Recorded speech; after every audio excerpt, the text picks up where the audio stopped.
All right, it's the Super Centex Podcast, normal edition. Boy, that homecoming edition was pretty fun, wasn't it? That was really, really cool. I was just glad to be a part of it because, man, my years covering this sport do not stack up to y'all's. I just like it, since I get paid $100 an hour for these podcasts, I'm really having a good week. Your check's in the mail. Good luck with that. Look for the homecoming podcast if you haven't seen it. But it should be fun. I'm looking for my questions here. Yeah. Sorry. You were too busy arguing with us about what games we're going to cover this week. Well, truthfully, I was too busy doing Stats Plus stuff, and then all of a sudden I said, "Oh, it's 3:16. I got to get going here." I was in Stats Plus mode. It's week 9. We've been circling this week for a while, mostly because of the 2 games that currently you are slotted to cover. Para-district championship clashes, Robinson, la-vega, and Chilton-Bremond. So let's start out in Belmead. And to borrow an old line from Dennis Green of the Arizona Cardinals, they are who we thought they were. Yeah. You want to crowd them? We're talking about la-vega. La-vega's, they are who we thought they were. I think old Dennis kind of meant that in a derogatory way. He did. Well, sometimes I wish, the coaches do this dance, particularly college coaches. They do this dance of telling you how good their next opponent is. Right. And sometimes I wish, they took the approach of certain high school coaches around here and just came out and said where they were garbage. They just came out and said, this team doesn't have a secondary. I did always love that Kevin Hoffman didn't sugarcoat it. And he was like, look, we should beat these guys. Right. Anyway, la-vega state ranked, looking like the team to beat in 12-4A. Robinson looks ahead of schedule under first-year coach Kevin Brown. We thought they'd be good. I don't know that we thought they'd be, 6-1. So what odds do you give Robinson at springing the upset? And would it even be an upset? I mean, I think Robinson is actually, according to what I kind of thought of them going into the year, even with the new coach, I think this team is playing about as good as I thought they were. And maybe it helps that I saw them in week 1 against what's, become a pretty darn good West team. I know they're a little bit of a smaller classification, but Robinson's good, man. When Bryce McCurdy is playing confident and he can lean on Evan Moreno in that running game, and he's still our Central Texas leading rusher, I think by a decent bit, at least over 100 yards. Yeah, maybe more now. He might have padded that this week. I'm not sure, but la-vega's a different animal, though, guys. I've seen that defense. I've talked to Coach Beatty out in China Spring about it before the game last week. Chad, you talked to him after, and he mentioned that, dude, it's a whole new world when you play against those Pirates. And here's the crazy thing. I found this out. I don't know if either of y'all knew this, but la-vega is starting a freshman on their defensive line. He's 6'2". I think his name's Edison King. I think that's his name. Mm-hmm. And he does not look like a freshman. He does not play like a freshman. That's the kid that I believe had a D1 offer before he hit high school. I think so. And that's I spent some time talking with the Robinson coaches last week because of Zach Northern and Kevin Brown's connections to Kent Bechtel, for that story. And one of them brought up the freshman. They have a couple of freshmen, I think, in certain spots playing on varsity, and they're really pleased with it because it's not a situation where they have a hole that they have to fill and they just had to go grab a freshman to come do it. No, these guys have played into those roles. Yeah, it's more of they're really good and they can use them. So I guess I brought that up just to say, if you're a freshman and you impress Don Hyde enough to start for his defense. You're talking about la-vega has a freshman. la-vega, yeah. Robinson has a freshman too. That might be, but I'm just saying, these Pirates are not only really, really good and playing how we thought they were going to, but they've got some guys who maybe we may or may not have expected stepping up for them. Back to Evan Moreno for just a second, though. Sure. So, to your point, here in Week 9, going into Week 9, 1,567 rushing yards on the year. He's averaging 220 a game. He's very much on pace to have a 2,000 yard regular season. That's pretty insane. Which is 200 yards a game. And here's what I'll say about that. Well, do we expect him to go for 285, which Robinson found 10 yards that I didn't have for Evan Moreno last week? I had him with 275. 285 is what the final total was. Do we expect him to go for that against la-vega? Of course not.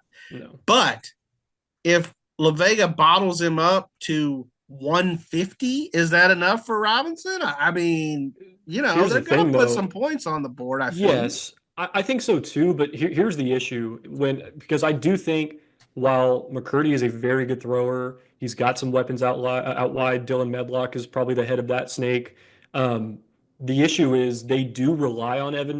Again, it's not an issue. The issue for this matchup is they do lean on Evan so heavily. I think, what did he have, 36 carries last week? Mm-hmm. My concern for Robinson going into this matchup is that if la-vega gets out to a quick start and you blink and it's 10-0, 14-0, and they kind of keep at that. Then you're changing your game plan. And you're not just going to be able to run the ball all the time. So that's the only thing that gives me pause when thinking about this matchup. When you're trying to talk yourself into Robinson maybe pulling it off. Are the Rockets capable, though? Absolutely. I think they're good enough. I will say one reason he had 36 carries or whatever he had, when you do have the lead, you're able to, just give it to him at the end of the game and try to milk the clock and that kind of thing. So, but I mean, the only thing I'll say off that is, I've talked to Coach Brown about how, Evan, his ability really helps Bryce McCurdy in the quarterback role, in the sense of when they do those read options, or when he can kind of check to Evan. Coach Brown will tell Bryce, he'll say, dude, we're averaging 9 yards a carry. If you don't necessarily like what you're looking at, just give him the ball. Good things are going to happen. Nice. So if I can jump into this discussion for a minute or two. Yes, go ahead. Please do, sir. Please do. I wanted to backtrack and do a little bit of straightening out, because we got confused on, you're talking about the la-vega freshman. So Grayson Witt has 24 tackles for Robinson, the freshman. Another kid, Ryan Jarrow, has 13 tackles. And so those are the freshmen that I was mentioning. The Robinson coaches said they've been able to use because they're good players on the varsity. And that's important, I think, in a game like this, because they are going to have as many contributors on the defensive side as they can get to stop la-vega. Because I think la-vega has kind of low key the runners that to get it done with their kind of backfield by committee. Also, here's the thing: Tristan Tyler last week had a pretty good game against China Spring. He rushed for a couple of 3 touchdowns, I think. And I guess the dude was sick. I mean, did you guys see my puke 6 photo? Well, okay. Yes, you talked about it on Friday night. Well, okay, wait. Yes, I looked at the photo. I showed it to my family.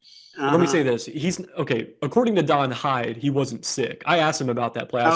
I said, was he just running hard, and is he just that kind of guy? I was like, Coach, have you seen a guy puke as he's getting into the end zone? He was like, yeah, he just drank too much water. Okay.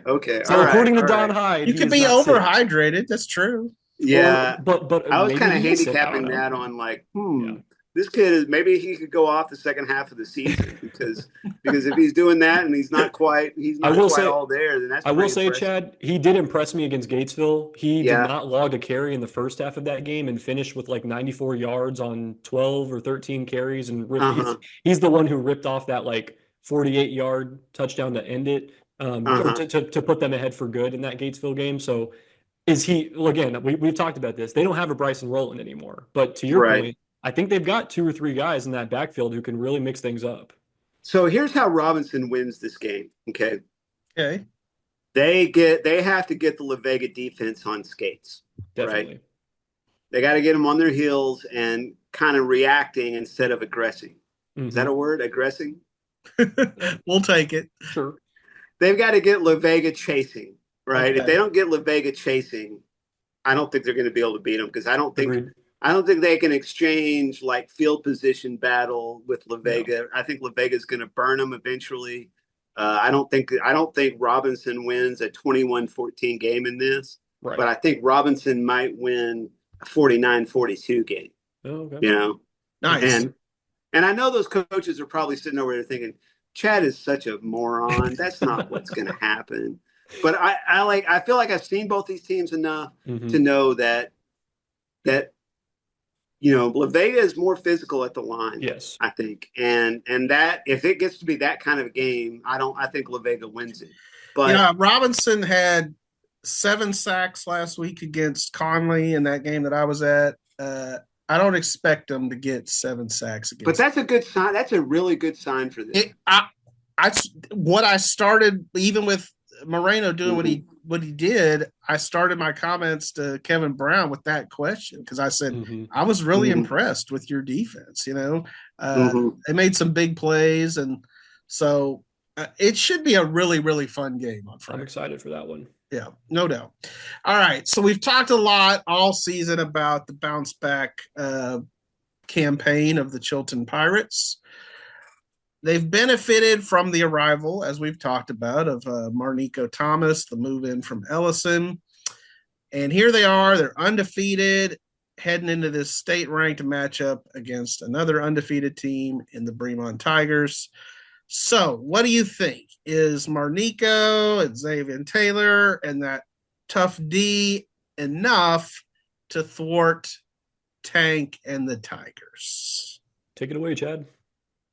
Yeah. I mean, this game is a total toss-up. Because when you think about it, when you look at just on paper, and that's how I have to look at Chilton because I haven't seen him in person now. I just have to look at him on paper, but also the testimony of Michael here and people that have seen him, how tough their defense is, because that is a great equalizer, especially when you're a team like Bremond.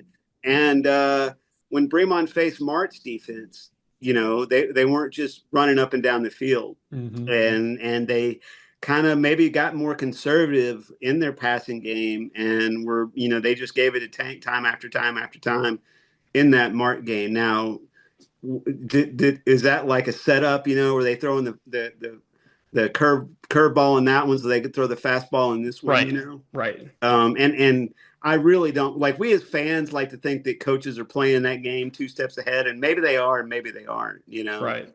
Like I just revisited. Have you guys heard the Greg Maddux story about how it was actually against the Astros, how he intentionally threw a pitch just on the inside middle of Bagwell and let him just smash it out in a regular season game so that he could get Bagwell looking later in the postseason? I've not heard that story. Never heard a great story. I believe it. It's a great story. I believe it, but I have not heard it. Wow. Yeah.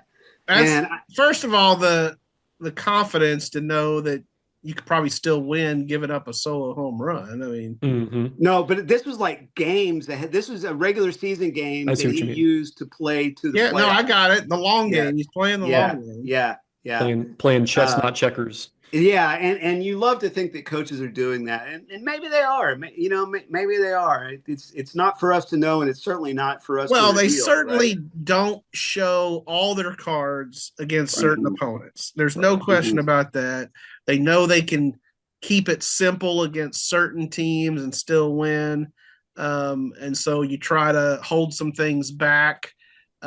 Did Bremond do that in the Mart game? I don't know. I think they were probably just trying to win a game, but No, it was an interesting night that night because the scoreboard wasn't working. It was homecoming. That was a weird game. And in high school football, homecoming can throw a team off more than in college. I don't kind think of a distraction. I don't think the players and coaches even know it's homecoming in college games. Right. Well, and we had talked about going into that Mart Bremond game, and you, Chad, you were out there before the season. They were already talking about that Mart game even then, saying hey, we went to that state semifinal run, but we still lost to Mart. And that was like a down year for Mart. You know what I mean? It was big on their mind. And Chilton-Bremond is more of a rivalry. It is. Than Bremond Mart has been. Yeah. So I think it's going to be a great game. I'm excited to be covering it. One thing I'm sitting here wondering, you know, Tank Scott's sitting there at 877 rushing yards for the year, and you wonder about the stats and you wonder about the usage and if there's a plan behind all of that, because, you know, given some of their outcomes, you would think Tank would be at 1,700 yards by now. I think they've kind of been saving him a little bit, and they've been blowing teams out to where I don't necessarily think he's playing full games. And that's why I think they might be playing chess instead of checkers. Well, so I mentioned it in my column to your point. Like, I've talked to Coach Kosowski a couple times in the last 2 or 3 weeks, and he's mentioned, like, you know, if you look at the scoreboards, we're just cruising and playing perfect and killing teams. But he's like, he'll tell you he doesn't think they've played a complete game yet. And I talked to him this morning, and he thought that Goldthwait game, he thought that was probably the closest they've gotten to playing perfect. Well, they've been a good team, 47-0. Yes, that is a really good. That is a really good team. And if you remember, that was Chilton played that very same team at home, and it was a scoreless first half. And Chilton needed some unbelievable plays by Nico Thomas just to win by 2 touchdowns. Yeah, well, and I was just gonna say, obviously defense matters, but sometimes you just need some playmaking dudes, and I think Bremond's got him. Bremond has some playmaking dudes, and that's why I got to lean to the Tigers. But and they're on their home field, and hopefully the scoreboard works this week. But if Coach Kosowski is over there thinking we want to win game 16, and we're going to strategize to win game 16, kudos. Yeah. Now, and who's to say these teams won't see each other again after this? Oh, for sure. You know what I mean? Yeah, I think that's and I'm not saying either coach are thinking that, but it is still worth at least mentioning. But there were just a few numbers I wanted to throw out, if that's okay, just going into this matchup. Because, again, something's got to give, right? Like, that's kind of the old phrasing here. I mean, dude, Chilton's defense, do y'all know how much they're giving up a game? Points or yards or what? Points. 3.1 points per game they're giving up. How many shutouts? Well, they had 5 in a row before last week. Guys, Frost was the first team to score on this defense last week in over a month. Since the season opener, they've given up 22 points on the season. Like, they had 5 straight shutouts. You know what I mean? I mean, this is unbelievable. And they shut out Mart and Goldthwait on back-to-back weeks. It's crazy. Now the number again. So they haven't seen a Bremond yet. That's true. And again, are we going to come out of this game thinking or saying that the Pirates are still giving up 3.1 points per game? Probably not.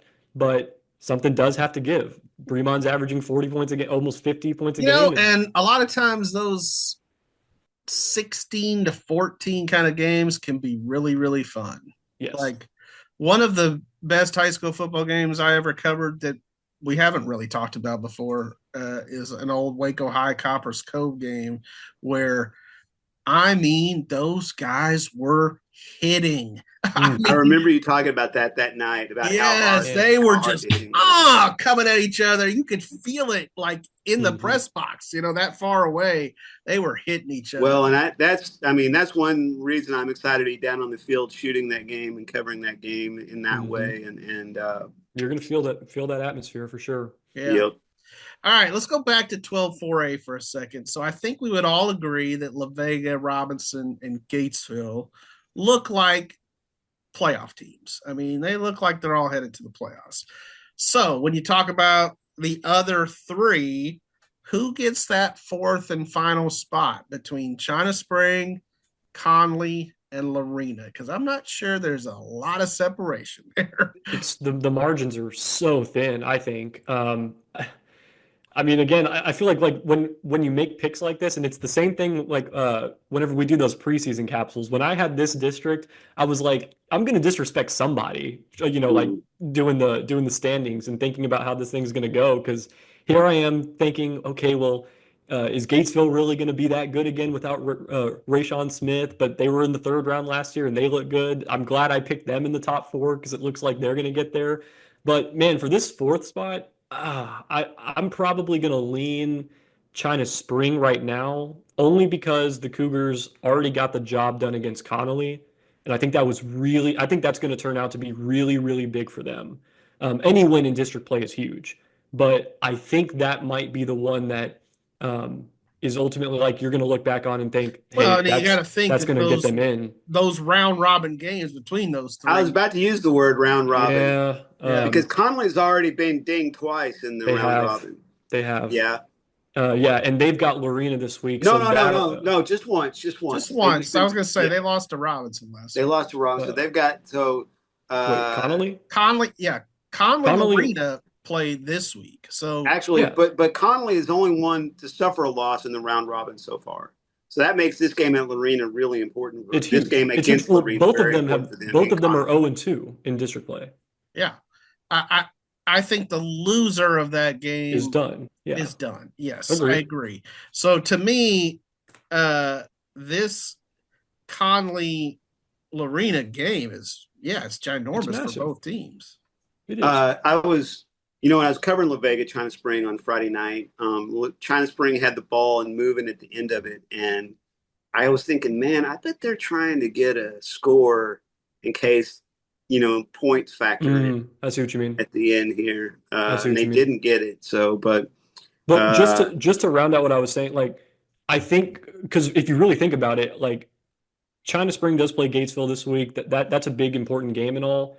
But the way I'm looking at it is, if China Spring does its job of beating Lorena to what is that, their season finale or whatever, or next week or whenever, they will have won the round robin. I think that's going to get them into that 4th spot.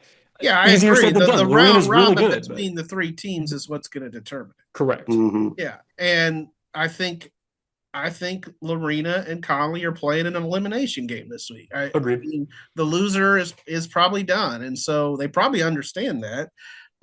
I've seen both of those teams play, Lorena and Connally.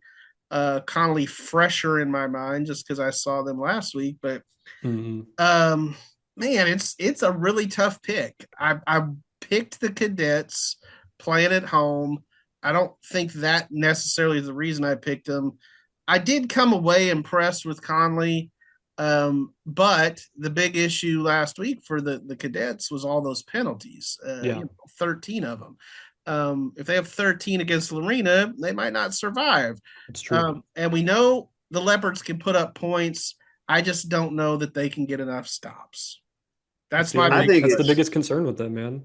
I think it's kind of interesting, and this is kind of going off topic a little bit, but I think it's going to be interesting to see who Gatesville can be the next 2 weeks. Yeah, because they've got China Spring at home, then they go to Robinson. Yeah, so that'd be super fun games.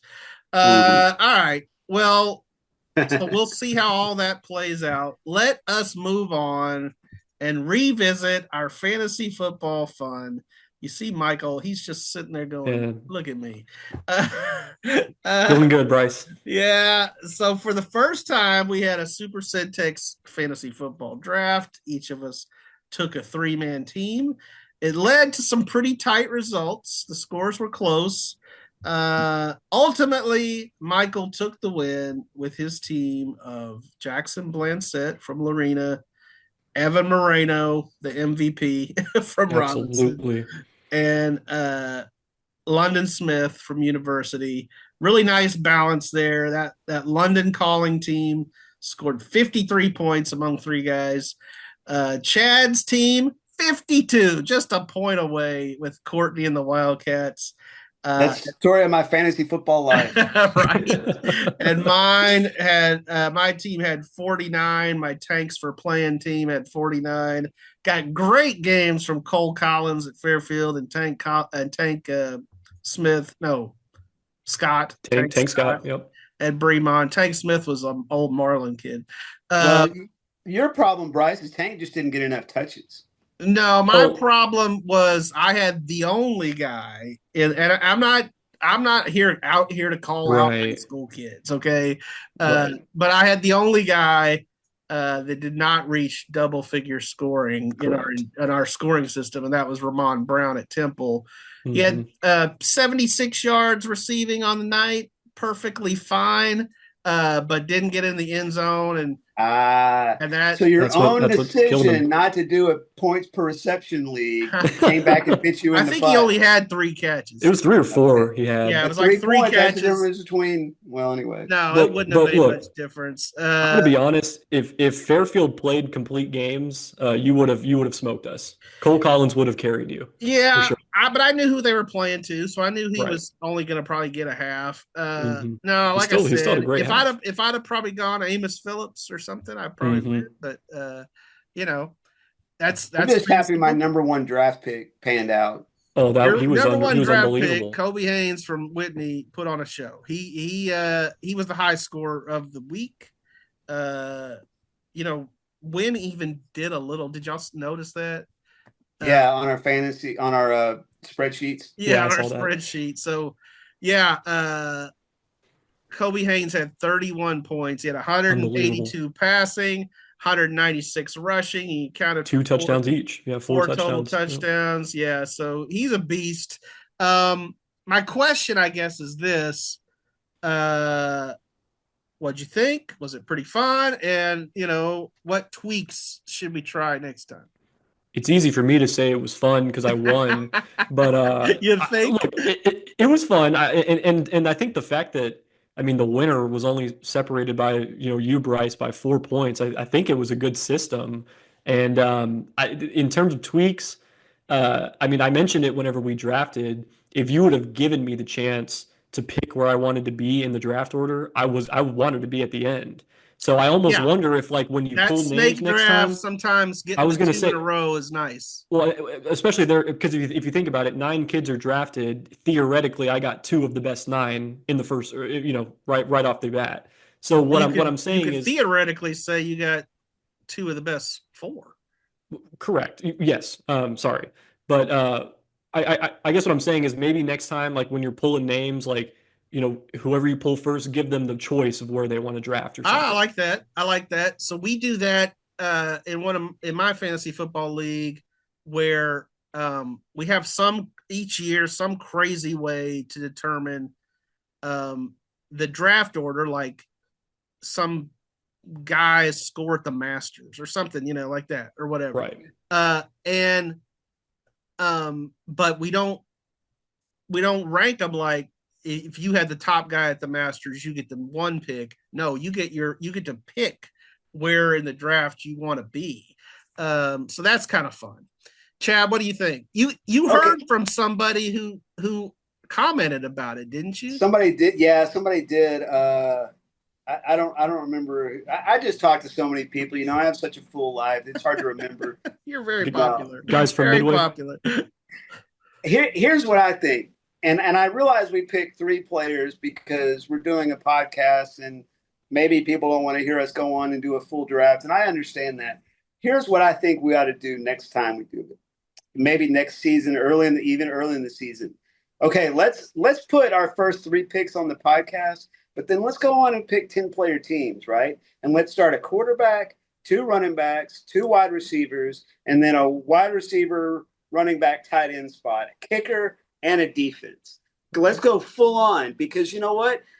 If we each pick 3 players, it's going to be like that. They're all going to go off because we all know who's going to, play a cream puff team that week and run up points. So we know who to pick, right? But when you get down to are your players 5, 6, and 7? Are they producing points? That's where fantasy football games are won and lost. That's fair. Yes. So we have a term in my fantasy football league. Well, we're getting deep in the weeds here, but we call it PLOB. PLOB stands for points left on bench.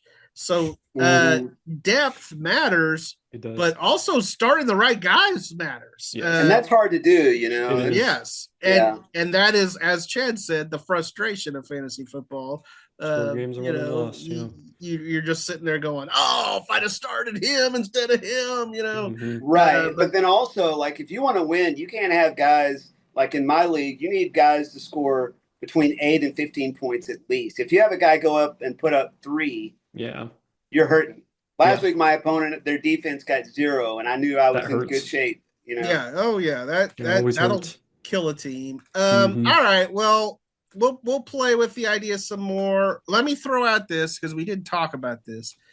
What do you think about revisiting this right before we go in the playoffs? I know we'll have a lot to talk about in the playoffs, but doing it sort of like guillotine style. I mean, once your guy is out of the playoffs, you're not getting any more stats out of him. Okay. Like, I think that could be an extremely fun idea. Yeah. I think there's a lot of strategy in that. Yeah. I just don't. We're gonna touch off like this gambling epidemic on high school football in Central Texas. And the crazy thing is we won't even profit off of it. We'll all just be as poor as we were to start with. Well, even though I finished in 3rd place out of 3, Cole Collins, Tank Scott, Ramon Brown, I got nothing but love for you. I still love all y'all guys. You really did very well, honestly. Yep. We just came up a little short, and we'll get them next time.